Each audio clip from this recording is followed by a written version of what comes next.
presentation of HBO Sports.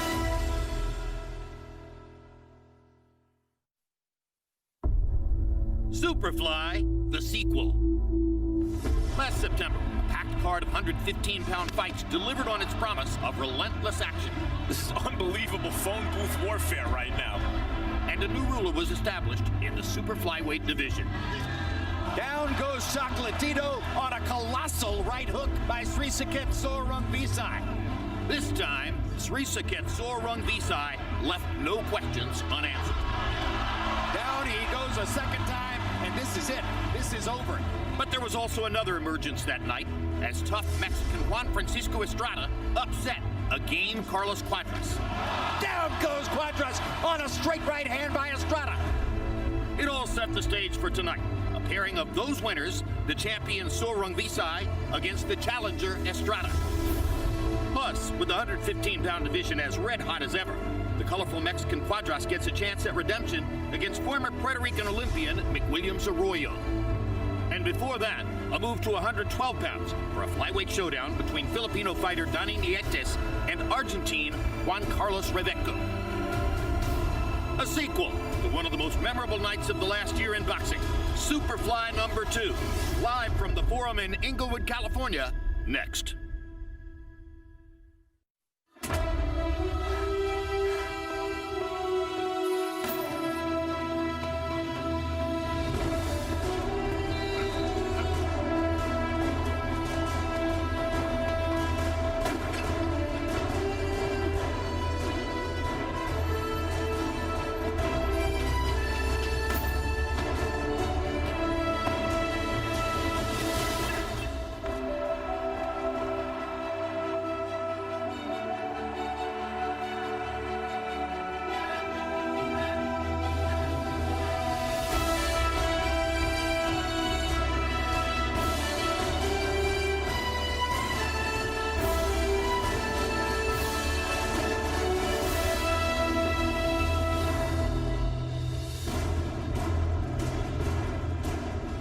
Boxing After Dark is back, coming to you live from the Forum in Los Angeles. Tonight, it's part 2 of our heralded Superfly series, with a triple header of exciting fights on tap in the 112 and 115-pound divisions. First, flyweight title holder Donnie Nietes takes on former title holder Juan Reveco. Then we move up to super flyweight for an intriguing matchup between entertaining Carlos Cuadras of Mexico and McWilliams Arroyo of Puerto Rico.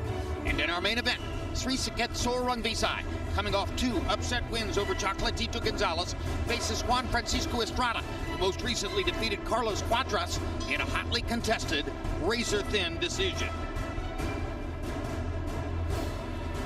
Hello again, everybody. I'm Jim Lampley. We welcome you to this special edition of HBO's World Championship Boxing Superfly 2. And we're looking down the road toward our main event tonight, which brings together the 2 big winners from the first Superfly extravaganza. Juan Francisco Estrada, who got a comeback win over Carlos Cuadras to put him in position to challenge the world champion at 115 pounds. And that is Srisaket Sorungvisai, who climaxed that first Superfly with his dramatic knockout of Chocolatito Gonzalez, his second win over Gonzalez in calendar 2017. In the medium fight, the one that is the middle of the 3 tonight, you're going to be looking at Cuadras, who fought against Estrada in that Superfly card last year and lost a very close decision. He believes that he's still in position to try to seek the division championship, and in order to solidify his position, he has to beat the man that he's facing tonight, which is McWilliams Arroyo of Puerto Rico.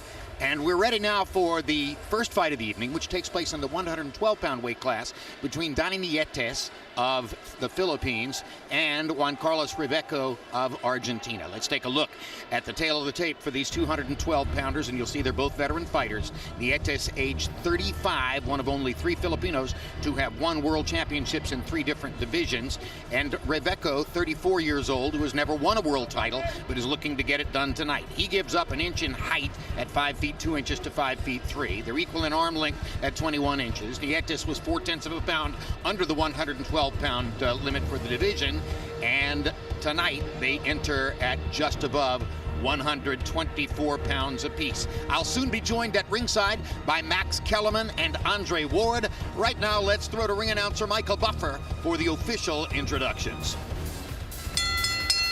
Ladies and gentlemen, good evening and welcome to the world-famous forum here in Inglewood, California, serving the greater Los Angeles metropolitan area, where tonight 360 Promotions is proud to present an evening of world-class professional boxing for your entertainment live on HBO. And it's all sponsored by Tecate, the official beer of boxing. Chavez, win the right way, and the rematch. Triple G versus Canelo, live on HBO pay-per-view from T-Mobile Arena, Las Vegas on Cinco de Mayo, May 5th. This contest brought to you in association with ALA Promotions and KO International.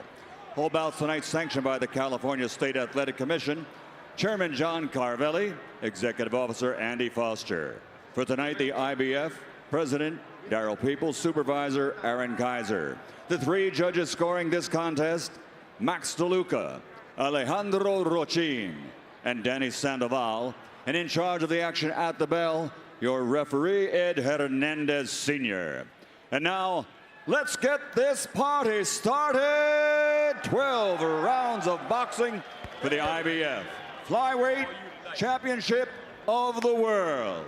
Introducing first, fighting out of the blue corner, wearing black and red, officially weighing in at 112 pounds. His professional record, 39 victories, including 19 knockouts with 3 defeats. From Mendoza, Argentina, the challenger, former WBA Flyweight World Champion, Juan Carlos Coton Reveco. And his opponent across the ring, fighting out of the red corner, wearing purple and officially weighing in at 111.6 pounds. He's a 3-time world champion. His record, 40 victories, 22 wins by knockout, only 1 defeat with 4 draws. From Bacolod City, Negros Occidental, Philippines, the former mini world champion and the reigning and defending WBO Flyweight Champion of the World, Donnie Ahas Nietes.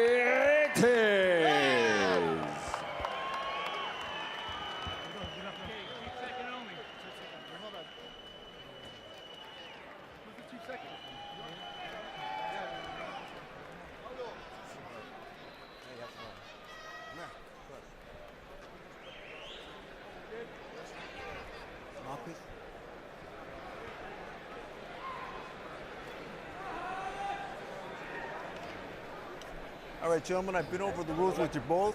You're both professionals. I expect you to conduct yourself as such. Both of your trunks are a little high. This is legal here. This is legal here. Touch gloves. Good luck.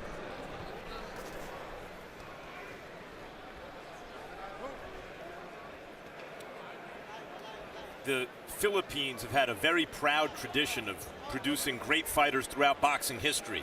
And while Nietes has not been Manny Pacquiao or Pancho Villa or Flash Elorde quite, he has forced himself onto that list among the great Filipino fighters of all time.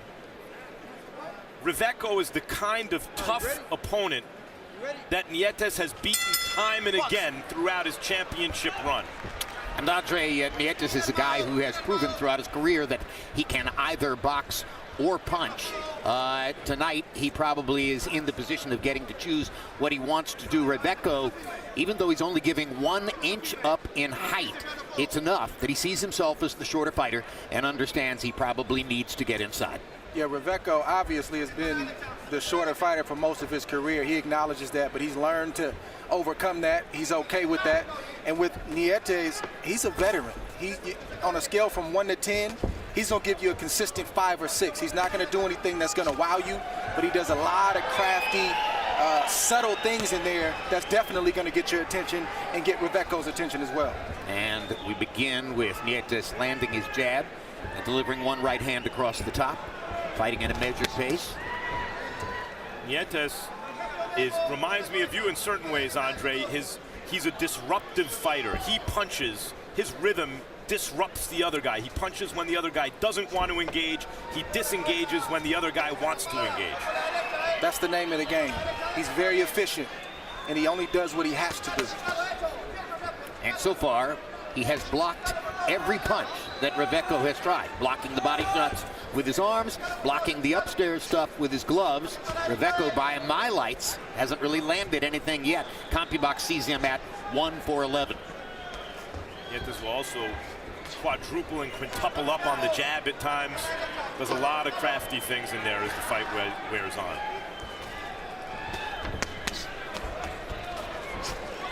You can see that Reveco is trying to get to the body with wide ringing shots. And chances are, when he lets his hands travel out to the side like that, wings those shots, that Nietes is going to see them coming and pick them off with his defensive skills. Yeah, Nietes is definitely going to discipline Reveco every chance that he gets. And Reveco knows that. He mentioned that to us in the fighter meeting about how he can't get too over anxious. He's a very aggressive fighter. He has a high punch count, but he knows that Nietes is a veteran, and he knows that Nietes is a natural counterpuncher as well. Already we see Reveco has thrown 21 punches to this point in the first round.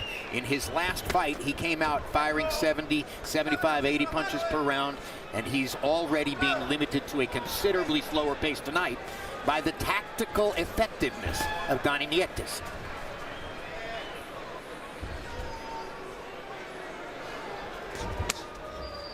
Reveco sneaks in a right hand to the body.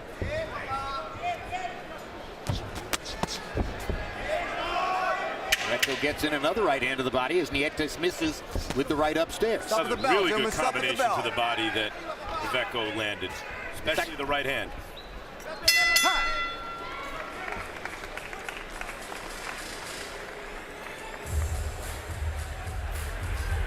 Quick ta John, quick ta. Jab, kalite. Jab, kalit. Ha?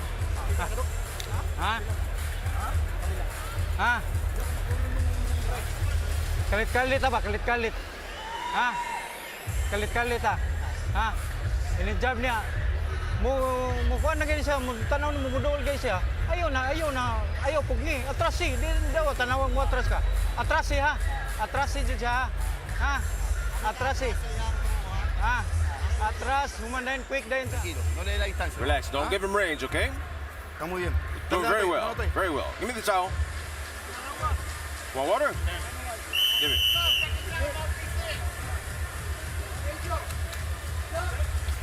Not surprisingly, given his Filipino roots, Donnie Nietes came to town early to prepare for this fight and worked out at the Wild Card Gym. But, of course, Manny Pacquiao's not in the Wild Card Gym these days. He's back in the Philippines practicing politics. Nietes said that he and his trainer, Edmund Villamor, got in some good work at the Wild Card and got some effective advice and help from Freddie Roach, but not from the Filipino adjunct to that Wild Card team, Marvin Somodio. He also got some good rounds in with Brian Valoria, who suffered an upset loss on the undercard here tonight. But fought a great fight. It was a great fight. And Valoria suffered a bad, gruesome cut, I believe, in the 11th round.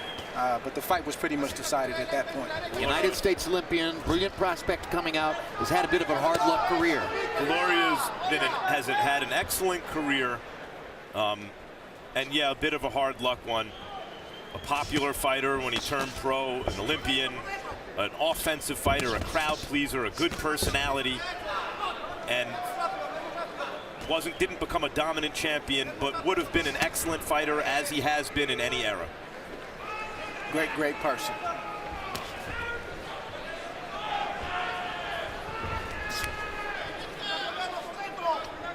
See, there you see the subtlety of Nietes. Not a lot of big movements, but just enough to slip. He looks at what he wants to punch, but he won't take the shot now. He'll take it in the 3rd or 4th round. That's a veteran tactic and a veteran move. So great, Andre, that you cited the subtlety of it. I was just getting ready to say, look at the subtle head movement by Nietes, who doesn't have to do much to make Reveco miss. And as you said that, he slipped the punch. He slipped and picked a punch with his left glove. He landed a jab right when Reveco was trying to disengage. He's just a very crafty guy. These are the kinds of moves that don't necessarily catch the eye of that many people in the arena, but the opponent, when he watches Nietes do that, he's stuck with having to say to himself, you know, this guy's really good. I'm not able to do what I want to do. Jim, my predecessor in this seat, the great Larry Merchant, used to talk about a fighter in the pocket like this. This is called the pocket, where you're in punching range, like a great quarterback. The blitz is coming and things are flying all around, and he calmly sidesteps and delivers the ball. And Nietes is like a really seasoned quarterback in the pocket. Look at that. Well-chosen body shot by Nietes while Reveco was missing upstairs. And now Reveco comes back with a couple of body shots of his own. But in the closing seconds of round 2, already by CompuBox count, Nietes is doubling Reveco in landed punches. Donnie Nietes' ring nickname is Hahas, the Tagalog word for snake, and it is perhaps as apt a moniker as there is anywhere in the sport of boxing. When I was 19 years old, my uncle told me there was a job waiting for me as the janitor at the Ala gym. A year after I got there, the owner bought some pet snakes, and I began taking care of them. I was definitely terrified of the snakes at first, but after a while I started to love them, and I even wanted to have one as a pet. In those years of tending to the snakes, they bit me 6 or 7 times, but it was okay because they were pythons and not poisonous. When you have a snake, people really look at you. I have 2 Burmese pythons of my own, but I couldn't bring them to the US because they don't have visas. Donnie Nietes is so emotionally controlled, so underexpressive, that smile he broke out in the middle of talking about the snakes represented a major emotional display for him. That shows you that he loves the snakes. You know, I bring this metaphor up from time to time, or an analogy up, between boxing and chess. And the best chess books, I think, teach by showing you a master versus every different level of opponent, from beginner to expert. And the most interesting games are the master against the expert, because you see the subtle differences. And in this fight so far, you've seen why Nietes has been a long-reigning belt holder. Because in against an expert fighter, a world-class fighter, there's a subtle difference in terms of the depth of his skill, Andre. The way he picks punches, the calmness in the pocket, the countering, the pacing. He's a master. He's a master, and you only get that through experience. Sometimes bad experiences and sometimes good experiences. And in Nietes' case, he's had a lot more good experiences than he's had bad. I mean, he's on a 14-year winning streak. He's the longest reigning Filipino champion in boxing history. That's for a reason. 1 loss in his career, and it took place in September of 2004.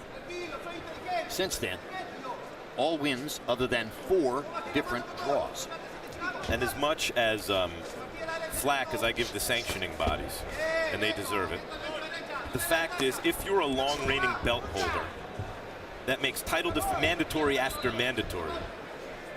Chances are you're going to have an off night. Absolutely. Chances are against another world-class opponent without a lot of fanfare, you can come in underprepared, or you just didn't have it that night. And Nietes hasn't had that. He's been consistent every time, been able to overcome world-class opponents. Consistency in this game is definitely underrated.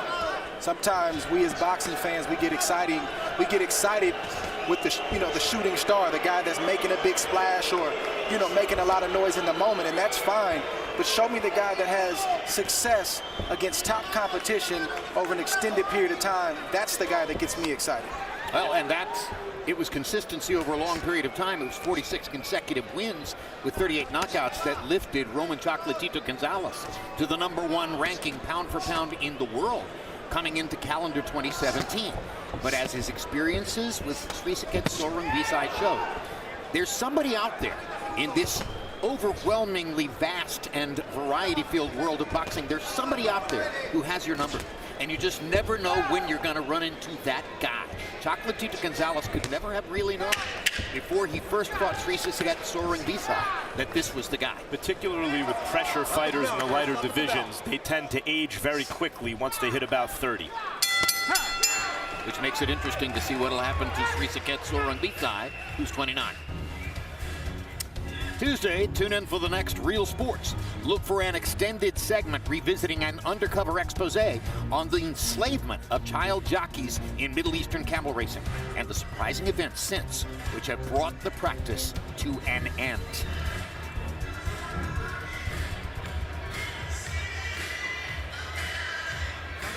You're giving him the range. You're giving him the range. All right?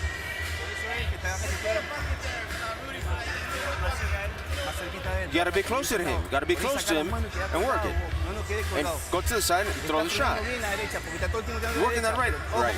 But be careful, all right? Be careful with his right. Have you felt his power? Nothing. Have you felt the right at all? No. CompuBox numbers through the first 3 rounds tell a fascinating story. So far in the fight, Reveco is landing 13% of his total punches by CompuBox count.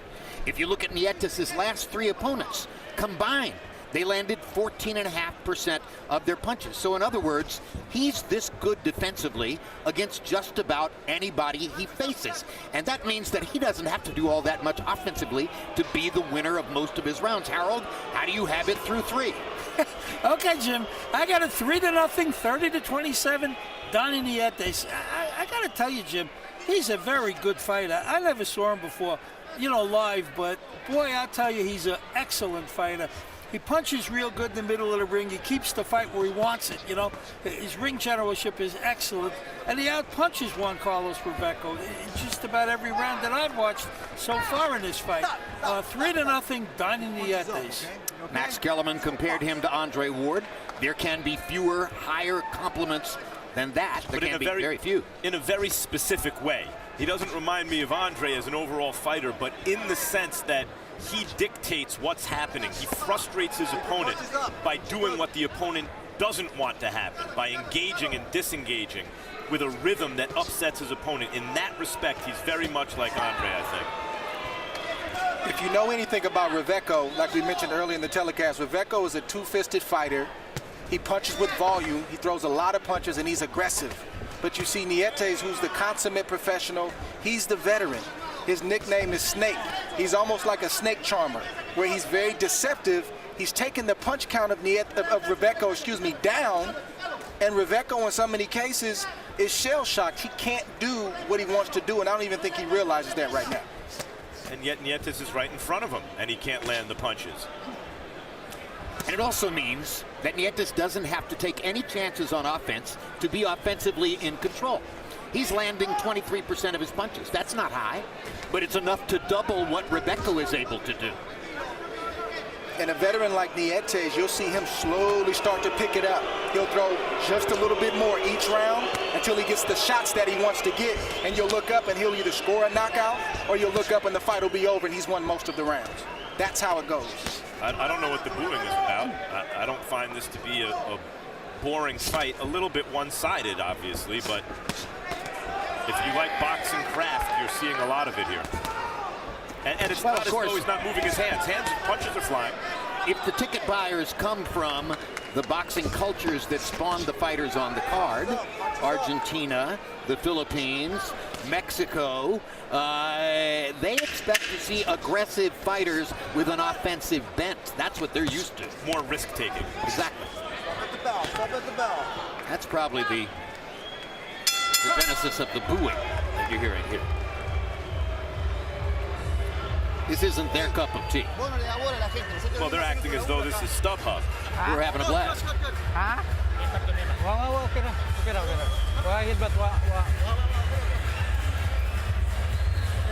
Dun, daghan tagsumbag. Gambera kita tagsumbag. Imor ko dia. Hoy. Focus kasi mo. Imor ko dia. The game plan is the most important. Hoy. Tawa. Close the range. You're bringing your hands too much down. Too far down. Don't bring your hands down. We worked on that, dude. This is going to be the 5th. This is going to be the 5th. Hey, the same thing. Be intelligent. Close it up. Don't fight at his distance. Bring it in. Close it up. And you're on the inside and you're directing.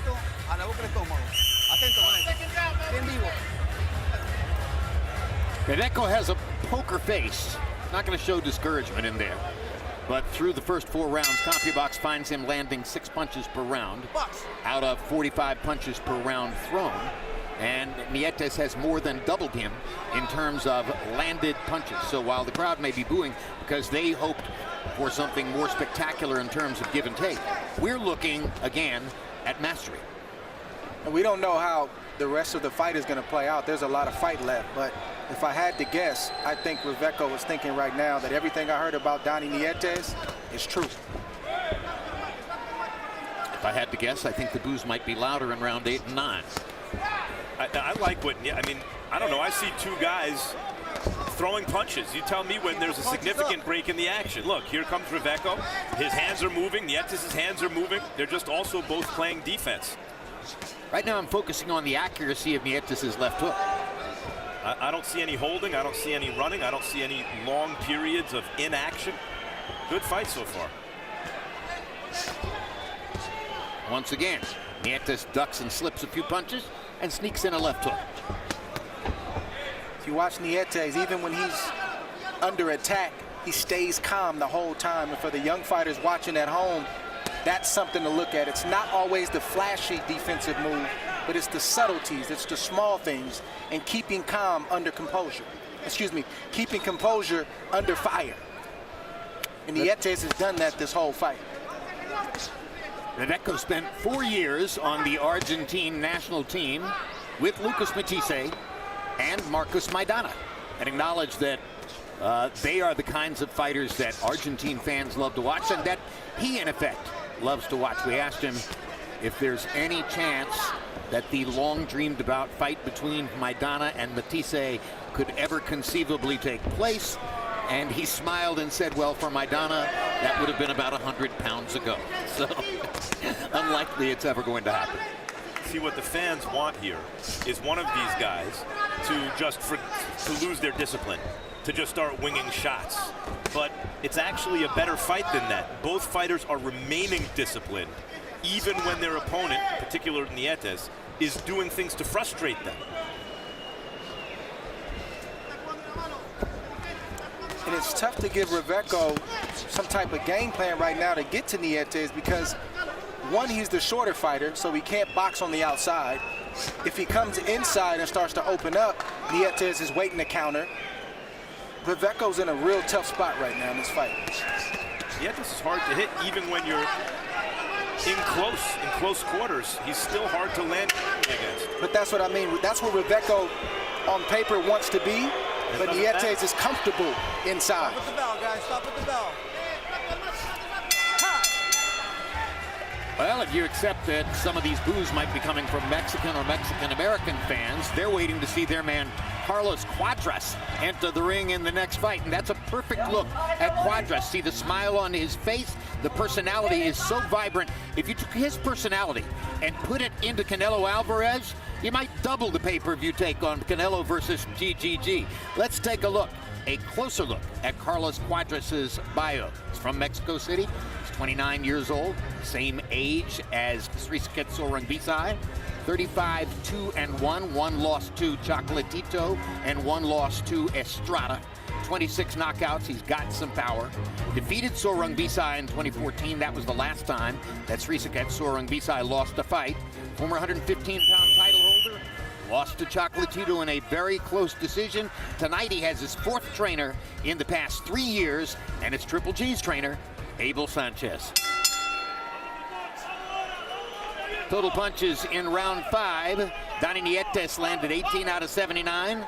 And Juan Carlos Reveco of Argentina landed 7 out of 53. We're at the Forum in Los Angeles, looking at a couple of 112-pound fighters. The guy in the purple trunks, Donnie Nietes, is a champion in the division.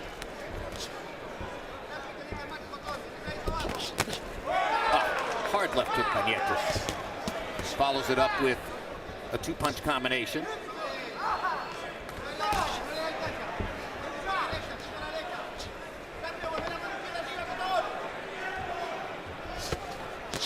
One of the subtle differences you can see in these two fighters, the master versus the expert, you know, Nietes as the master, there's less wasted movement. Reveco, you can see, in order to establish his rhythm, is making bigger motions, and oftentimes for no direct apparent reason, Andre. Whereas Nietes' movement, every move seems to be for a purpose. Yeah, that's Reveco's, that's his rhythm. That's how he gets himself going. It's almost like a telegraph where he's letting you know that the attack is coming, and Nietes, being the fighter that he is, he can see that. And he'll stick a jab out, slow down. He'll put a hook to the face or a jab to the stomach just to let Reveco know, I see what you're doing, and I'm not going to let you get revved up and get started. And he's been doing that all night. But Reveco's doing the right thing right now. He's going to have to sell out a little bit, be willing to get hit, to get his. Because if he stays back and allows Nietes to snake charm him, he's going to be on the end of Nietes' punches all night long. Right, and that's where, early on, I think it's you can't say it's unfair for the crowd to boo, because the crowd feels how they feel. They paid their money. They're entitled to express themselves. But eventually in this fight, if it continues this way, you're right. Reveco, what he's doing, it's not working. It will be time to go to plan B. Which he's been doing this round. He's had some more success. That Reveco left hook is one of the best punches he's landed in the fight, but he had to eat 5 or 6 good punches just to get in position to throw. Well, the difficulty with plan B oftentimes is it involves some selling out, and it can hasten the fighter's demise. In order to give themselves a chance to actually win, they have to increase the odds that they get stopped or get beaten badly. Well, this is actually Reveco's plan B. This is who he is. He's a two-fisted fighter, and he's aggressive, and he likes to throw a lot of punches. He went against his own nature, which was to lay back and try to think with a master thinker, and that's where he went wrong. This round, this is who Juan Carlos Reveco really is. As one of the greatest of all boxing publicists, Mike Tyson said, in boxing, you got to bring it to get it. That isn't exactly what he said, but that's the point. One of James Toney's favorite expressions, too. Reveco got hurt with something at the end of that round. Something short. Short right hand, and I believe it was a left hook that followed. He looked out on his feet, Andre. He was out on his feet. And Nietes knows it. Rudy Hernandez, Gutman, now looking in at Reveco, trying to figure out exactly what the situation is. I'll tell you, the situation to me looks, Jim, like maybe he should not come out for this next round. Ref, he hit him after the bell. After the bell, ref. He said it was before. No. It was after.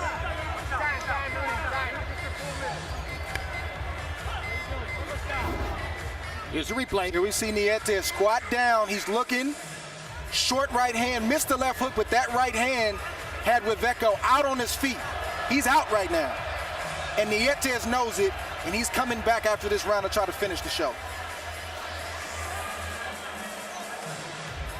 And now the between rounds clock has stopped. Short right hand from Nietes right on the button. Now the between rounds clock is going to roll again, as the referee momentarily stopped it and now lets it roll. So, guys, if this was the NFL, he's going into concussion protocol after 100%. That shot. Exactly right. And let's see if Nietes opens up and tries to finish the show. Well, I think it's fascinating. He's going to be allowed to come back out and fight, and he got extra time between rounds to recover. He's still out on his feet, even with the extra time that he was given. He's still out. His legs don't know where the canvas is. See, his balance is shot. His legs are gone. That's why he's running like that, to try to get his leg. But watch the veteran. He's going to start to pick it up, and you'll see him as aggressive as he's been all night. And he landed a lead right hand flush. As he now looks for the next opportunity. Reveco just has huge heart.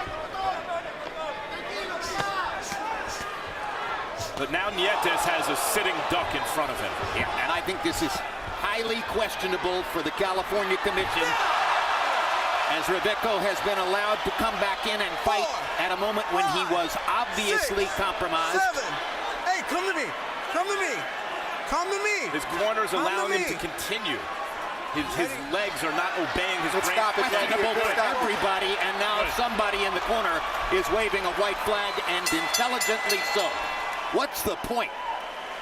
That would have ended ugly if they let that continue. Guys, he didn't even need that final knockdown. When you saw him come out to begin the round, his legs were unsteady. When he placed them on the canvas, you could see he didn't know where the floor was. If you have to stop the between rounds clock to determine whether the fighter is capable of continuing in the fight, Doesn't that make the point in and of itself?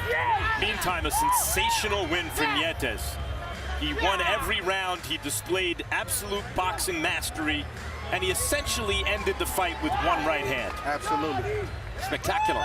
He set that right hand up with a series of left hooks that were so skillful, so perfectly delivered, so well timed. It was like a clinic on offensive boxing. And defensive boxing. Both, exactly right. And here's another look at the end. So Nietes knows that Reveco's hurt, so now you start to see him put some power behind those punches. He commits more knowing that Reveco's hurt. He closes the distance, he goes to the body with both hands and tries to finish up top. And Reveco's done. He's finished. You know, Andre, we saw a good young fighter a couple months ago, Tevin Farmer, get robbed on our air. And fighters like Tevin Farmer should watch Nietes because he is the culmination of experience on top of the kind of talent and skill Farmer has. He is the end game. Let's go to Michael Buffer for the final details on all of this. Whoops. Ladies and gentlemen, the end comes at 53 seconds into round number 7. The winner by knockout victory and still WBO flyweight champion of the world, Donnie Ajas Nietes.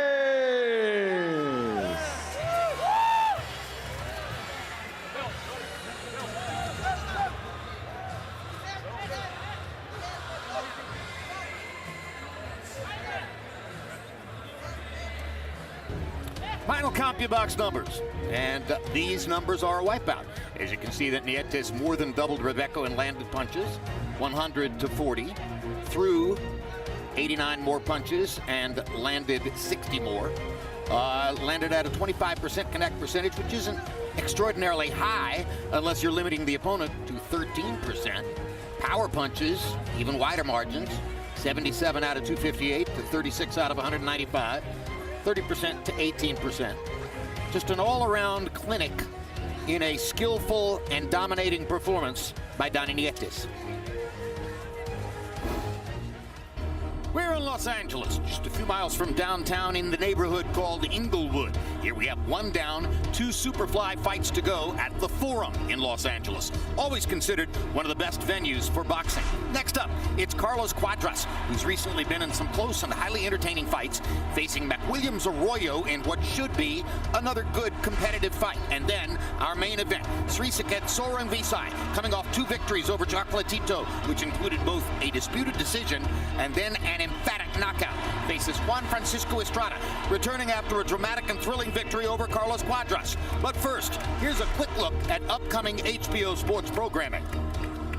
Mark your calendars for these upcoming HBO shows. After boxing tonight, it's a replay of the January edition of Real Sports. Tuesday, it's the premiere of this month's Real Sports. Next Saturday, it's a light heavyweight doubleheader featuring Sergey Kovalev and Dmitry Bivol in separate fights. April 10 brings the premiere of the documentary Andre the Giant. My show, The Fight Game, then returns April 18. Later that month, Daniel Jacobs fights in front of a home crowd in Brooklyn, New York, followed in May by the highly anticipated mega fight rematch between Canelo and Triple G. For all this and more, go to HBO.com.